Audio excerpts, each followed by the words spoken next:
Basically 4 জুনের video. সেদিন ছিল কারুশিক্ষা ইউথ ডেভেলপমেন্ট সোসাইটির 3য় প্রতিষ্ঠাবার্ষিকী এবং সেখানে আমাদের আবৃত্তি সংসদকে ইনভাইট করা হয়, সেজন্যই আমরা উপস্থিত ছিলাম। And most importantly our honourable MP was also present দেয়ার।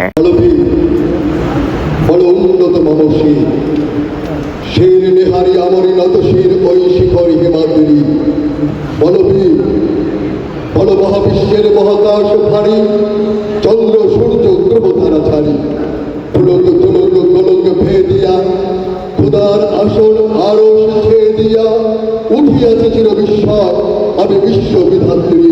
অনুষ্ঠানের শুরুতেই আমাদের জাহিদ ভাই বিদ্রোহী কবির বিদ্রোহী কবিতাটি আবৃত্তি করেন।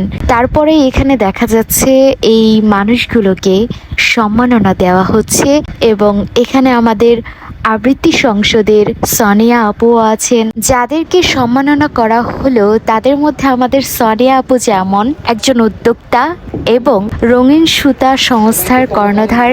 ওনাদের মধ্যে কেউ পেঁয়াজ নিয়ে কাজ করছেন, কেউ পাট নিয়ে কাজ করছেন। আমার মনের থেকে আমি ওদেরকে অভিনন্দন জানাই এবং প্রশংসা করি এবং ওদের ক্ষুদ্র ক্ষুদ্র প্রচেষ্টাগুলোর পিছনে আমি অবশ্যই আমার সাপোর্ট থাকবে। অনুষ্ঠানের প্রথম পর্যায় শেষ হলো এবং দ্বিতীয় পর্যায়ে আছে কনসার্ট।